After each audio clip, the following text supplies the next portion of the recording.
आसनसोल का मुकाबला कैसा होगा? शत्रुघ्न सिन्हा कितने दमदार तरीके से चुनाव लड़ेंगे? सामने में एसएस अहलुवालिया है। हमारे साथ शत्रुघ्न सिन्हा खुद है। कितना कड़ा मुकाबला देख रहे हैं? पहली बात तो मैं ये कह दूं, आपने जो दमदार एक्सप्रेशन आपने भी इस्तेमाल किया, तो आसनसोल में जो चुनाव लड़ने जा रहा हूं या बंगाल में जितने लोग भी चुनाव लड़ने जा रहे हैं, तो खासकर तृणमूल कांग्रेस से और ममता जी के व्यक्तित्व का जहाँ जादू है, तो ममता जी के लिए दमदार एक्सप्रेशन से एक बहुत बढ़िया दमदार भाषा में ही अगर उनको एक्सप्लेन करूं कि ममता जी जिनके बारे में हम कह सकते हैं दमखम वही, चमखम वही, कद काट वही है, तलवार पुरानी है मगर काट वही है। तो ममता जी जिनके अंदर इस बार चुनाव में पूरे बंगाल को स्वीप करने की क्षमता रखती हैं, उन ममता जी के नेतृत्व में, उनके व्यक्तित्व के साथ हम लड़ने जा रहे हैं आसनसोल में। इस दौरान इस दौड़ में जो भी प्रतिद्वंदी उम्मीदवार आएगा, और आप अगर अभी जिक्र कर रहे हैं हमारे मित्र, हमारे सीनियर और हमारे जिनको मैं बहुत सालों से जानता हूं, पहचानता हूं, ऐसे श्री एसएस अहलुवालिया जी, मैं कह सकता हूं कि एक तरफ कि मैं उनकी बहुत कदर करता हूं। मैं ऐसे भी किसी प्रतिद्वंदी उम्मीदवार का नाम नहीं लेता हूं चुनाव में, क्योंकि सही मायने में विचारधारा की लड़ाई होती है। हमारा प्रतिद्वंदी उम्मीदवार, मेरी मान्यता है कि हमारा दुश्मन नहीं है बल्कि हमारा विरोधी हो सकता है। तो ऐसे विरोधी के साथ हम चुनाव लड़ेंगे, उनका हम स्वागत करते हैं। इससे लोकतंत्र मजबूत होता है, चुनाव मजबूत होता है। लेकिन हाँ, चुनाव के दौरान जिन ममता जी का जिक्र किया, उनके नेतृत्व में हम कोई कसर नहीं छोड़ेंगे अपनी बातें रखने का और उनके हर मुद्दों को काटने का। जैसे कि उन्होंने अभी कहा है कि विचारधारा की लड़ाई है, लेकिन वो लोग, ममता जी की पार्टी जो है, तृणमूल कांग्रेस जो है, तुष्टीकरण की राजनीति करती है। मैं इस पे कह चुका हूँ और फिर कहना चाहूँगा कि उल्टा चोर कोतवाल को डांटे। जो पार्टी आज पूरे देश में, विदेशों में बदनाम है या मशहूर है तुष्टीकरण की राजनीति करने के लिए, जो अपनी कॉन्ट्रडिक्शंस के लिए, विरोधाभास के लिए मशहूर है, जो पार्टी भारतीय जनता पार्टी के दोस्त कहते हैं, रूलर्स कहते हैं, परिवारवाद का नारा देते हैं, भ्रष्टाचार का नारा देते हैं, जो परिवारवाद और भ्रष्टाचार सबसे ज़्यादा अगर कहीं है तो भारतीय जनता पार्टी में है। मैं भारतीय जनता पार्टी में 27, 28, 30 साल रह चुका हूँ। मैं अपने बर्तनों को बहुत अच्छी तरह पहचानता हूँ। उनके इतनी ज़्यादा परिवारवाद और भ्रष्टाचार, और अब तो इलेक्ट्रल बॉन्ड का जो मामला हुआ है, जिसको मैंने आपसे कहा भी था कि इतनी विद्वान लेडी हमारी फाइनेंस मिनिस्टर हैं निर्मला सीतारमण जी, उनके पति ने खुद कहा है, जो उनसे भी ज़्यादा विद्वान हैं, इकोनॉमिक्स के में लंदन स्कूल ऑफ इकोनॉमिक्स से उन्होंने पीएचडी किया है, प्रोफेसर हैं, अर्थशास्त्री हैं, राजनीतिक विशेषज्ञ हैं। उन्होंने खुद कहा है कि दुनिया का सबसे बड़ा घोटाला और एक्सटॉर्शन रैकेट अगर कोई हुआ है तो भारतीय जनता पार्टी के द्वारा, और वो है ये इलेक्ट्रल बॉन्ड का घोटाला। और उन्होंने खुद कहा है कि कितनी भी कोशिश कर ले भारतीय जनता पार्टी 220, 230 सीटों से ज़्यादा लेकर नहीं आ सकती है। तो इस सारे लोगों के बीच आज हमारे अहलुवालिया ये सामने आए हैं, और बड़ी देर कर दी मेहरबा आते आते कि पहले भी कुछ लोग आए, चले गए, विड्रॉ किया, विड्रॉ कराया गया, मेरा विषय नहीं है। लेकिन उसके बाद अभी आया, लास्ट मोमेंट भेजा गया है। एक तरफ हम उनका स्वागत करते हैं, वहीं दूसरी तरफ हम अपनी पार्टी के एक मजबूत सिपाही, तृणमूल कांग्रेस के मजबूत सिपा सालार होने के नाते हम पूरी तैयारी रखते हैं। पर सवाल ये उठता है कि बीजेपी कह रही है कि ममता बनर्जी जो है अब सीए को एनआरसी से जोड़ रही है। ये कंप्लीट तुष्टीकरण है और यही मुद्दा जो है पूरे पश्चिम बंगाल में छाया रहा है। देखिए, ये ममता जी ने जो कहा है, जो कह रही हैं, ये ममता जी की गारंटी है। ये हमारे माननीय मित्र प्रधानमंत्री नरेंद्र मोदी जी की गारंटी नहीं है। जिनकी गारंटीज हमेशा जुमलों में बदल जाती है। वो 2 करोड़ लोगों को रोज़गार देने की गारंटी, 15 लाख घर पहुंचाने की गारंटी हर इंसान के, रोज़गार के साथ साथ महंगाई, बहुत हुई महंगाई की बार, अब की बार मोदी सरकार उसकी गारंटी ख़त्म करने की, वो सब करके अब नई गारंटी ला रहे हैं। और चुनाव की घड़ी में कुछ ऐसे मुद्दे ला रहे हैं जिनमें कहा था कि विरोधाभास, कॉन्ट्रडिक्शंस। आप चुनाव की घड़ी में निकाल 3 साल 4 साल 5 साल का पुराना बस्ते हैं पड़ा हुआ ठंडे बस्ता में, आप इलेक्शन के टाइम पे निकाल के लाते हैं ताकि लोगों का ध्यान भटकाएं और लोगों में थोड़ा विभाजन हो। ये NCR या CAA का जो मुद्दा इन्होंने कह दिया है, ममता जी ने तो कह दिया। एक तरफ वो ममतामयी हैं, दूसरी तरफ बहुत ही आयरन लेडी हैं।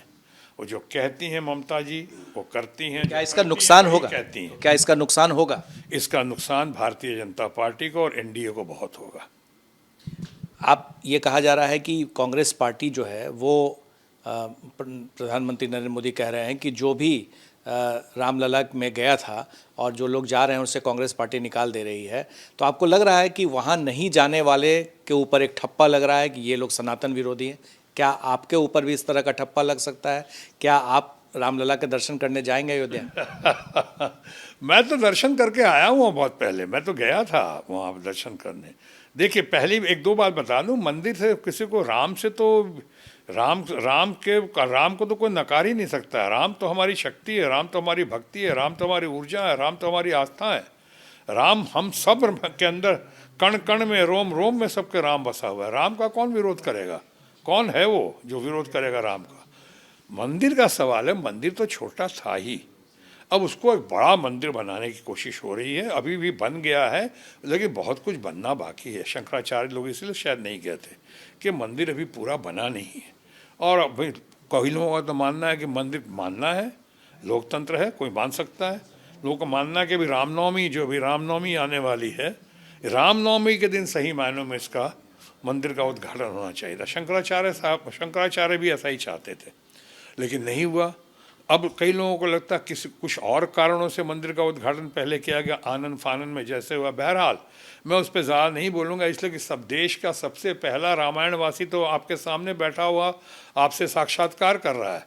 घर में पूरे भारत में गूगल्स पे निकाल लीजिएगा, पहला मकान, पहला बंगलो जिसका नाम रामायण, मुंबई में, वो मेरे घर का था। आप सुना है देश में करीब 5 जगह हैं, लेकिन उसमें भी रामायण की उसकी महिमा या खासियत ये है कि हम 4 भाई हैं, Ram, Lakhan, Bharat, Shatrughan. Doctor Ram Sinha, doctor Lakhan Sinha, doctor Bharat Sinha.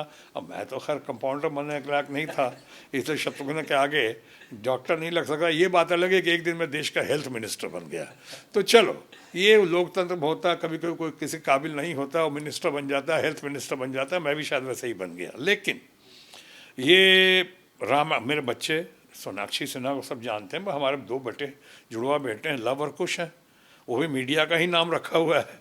उसका हमारे सेक्रेटरी इतने सालों से पवन कुमार।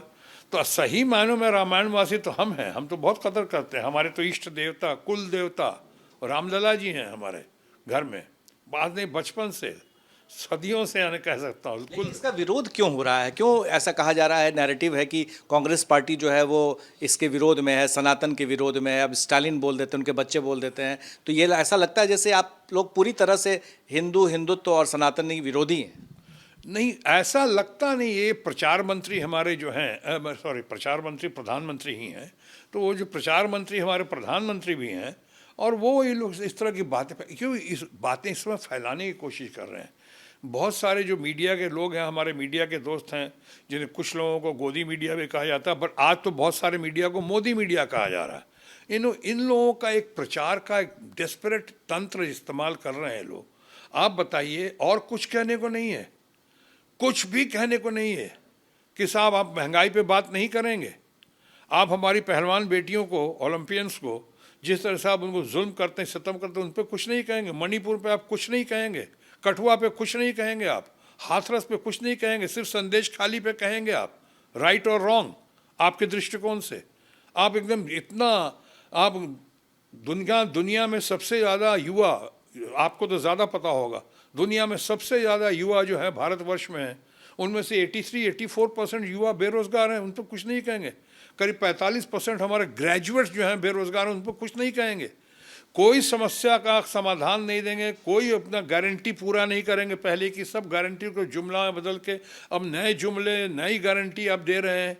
क्रेडिबिलिटी कहाँ है, बिलीवेबिलिटी कहाँ है? तो ये जो आज उनका हिला हुआ है, आसन तो हिला ही हुआ है, उनका वो विश्वसनीयता हिली हुई है। बिल्कुल विश्वसनीयता हिली हुई है तो इस तरह की बातें करते कि कहीं ध्यान भटकाओ। अरे राम तो सर्वोपरि हैं, राम तो रोम रोम कण कण में हैं। हम सब राम की संतान हैं, मर्यादा पुरुषोत्तम हैं। अल्लामा इकबाल के नाम हिसाब से, उनके दृष्टिकोण से उन्होंने कहा था इमाम हिंद हैं राम। तो उनके बारे में किसी को विरोध नहीं। और कोई अगर एक दो आदमी ने कभी किसी जोश में कुछ कह दिया तो उसका आप कहेंगे पूरी पार्टी ऐसा कह रही है, सबके सब लोग ये कह रहे हैं। तो ऐसा क्यों रहा कि कांग्रेस पार्टी इसी नाम पर छोड़?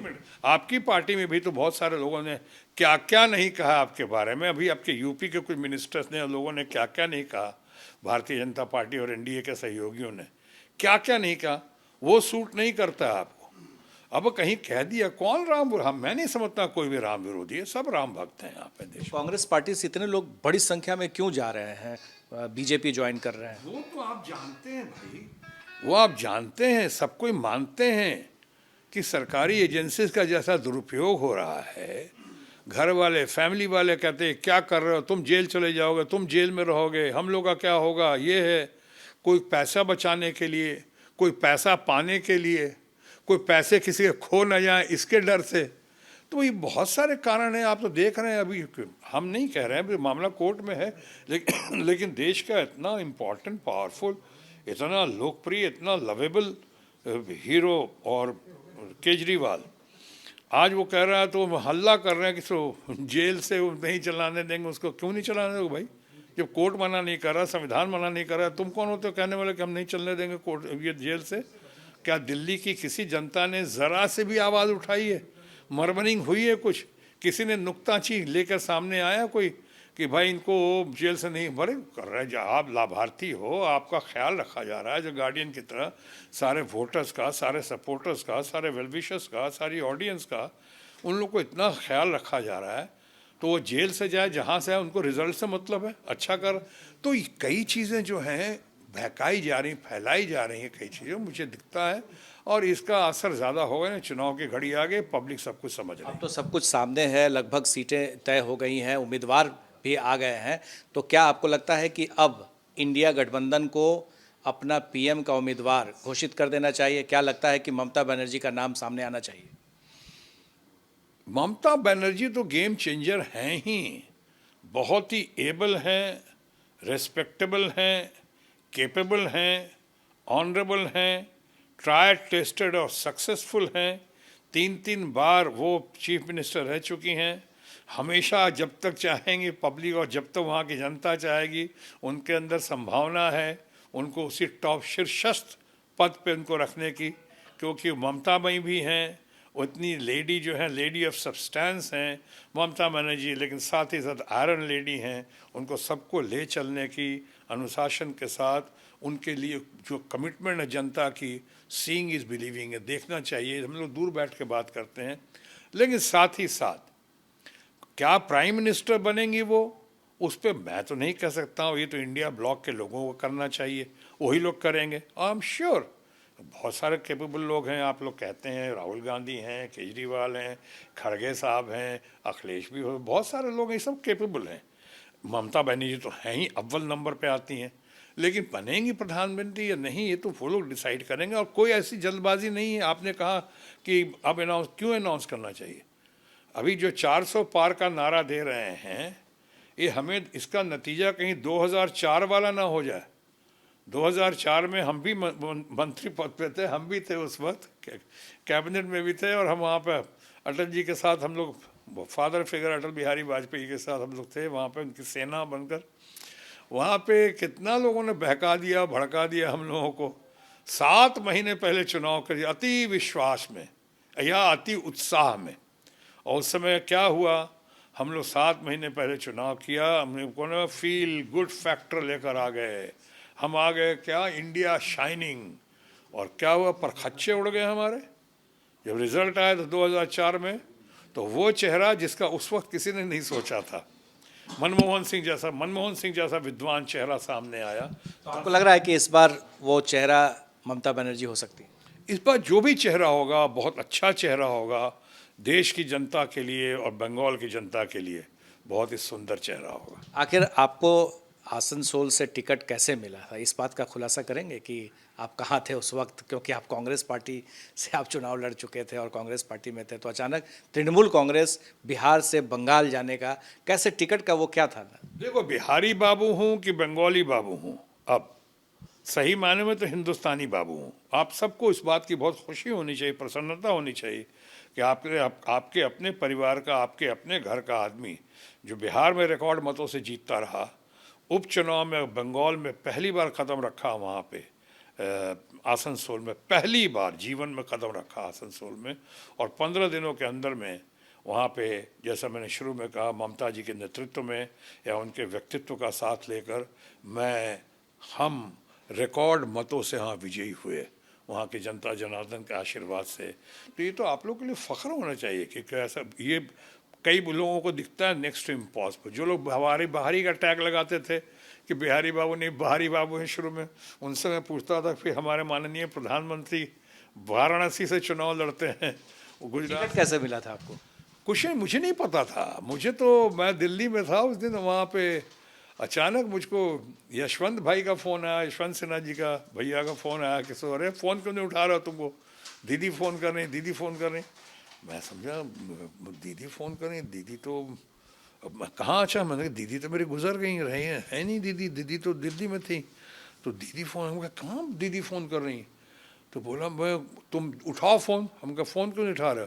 हमने कहा सर मेरा फ़ोन चार्ज पर रखा हुआ, आप डांट रहे हैं मेरे को, दीदी फ़ोन उठा, दीदी का फ़ोन, दीदी का।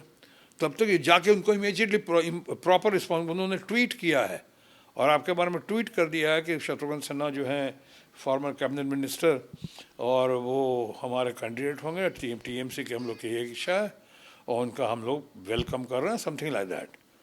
तो हमने कहा ट्वीट, तो मैं तो समझा कि मुझे ट्वीट करना नहीं आता, तो दीदी को कब से आओ, दीदी तो गुजर गई हमारे।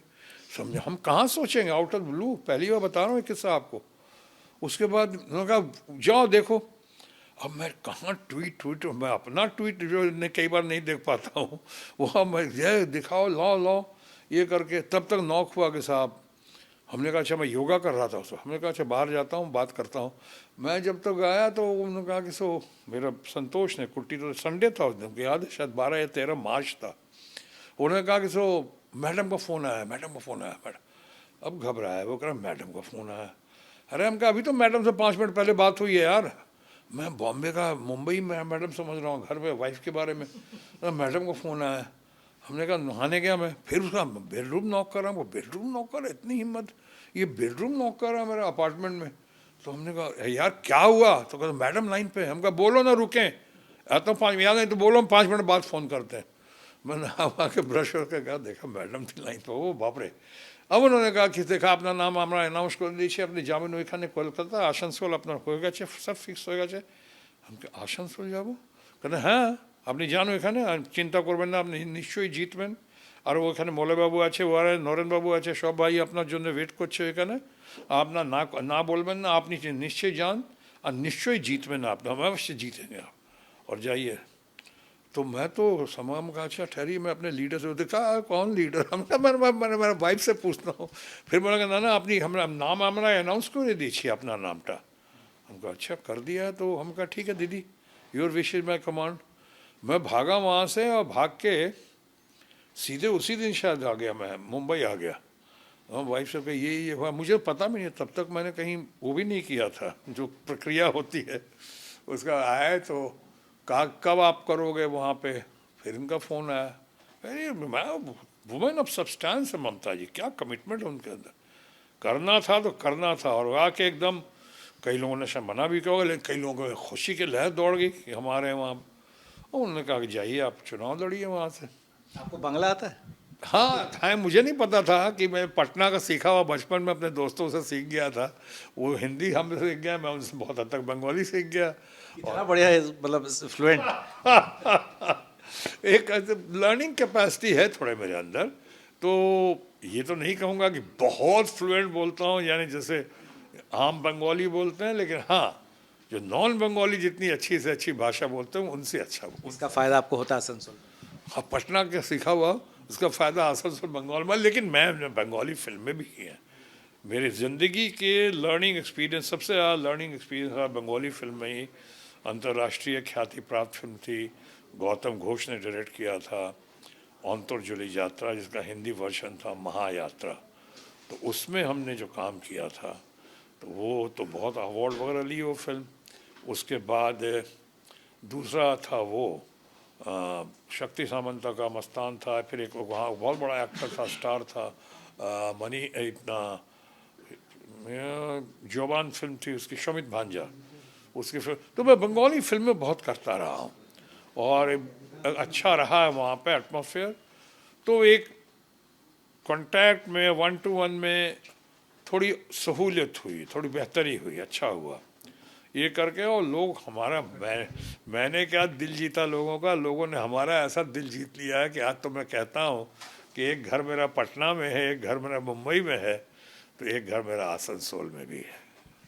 शत्रुघ्न सिन्हा किस तरह से तृणमूल कांग्रेस में आए और फिर आगे की रणनीति और राजनीति के तहत बढ़ते ही जा रहे हैं, हमारी शुभकामना है आसनसोल के लिए। हमारे सहयोगी शैलेश के साथ प्रकाश कुमार, ABP न्यूज़, पटना।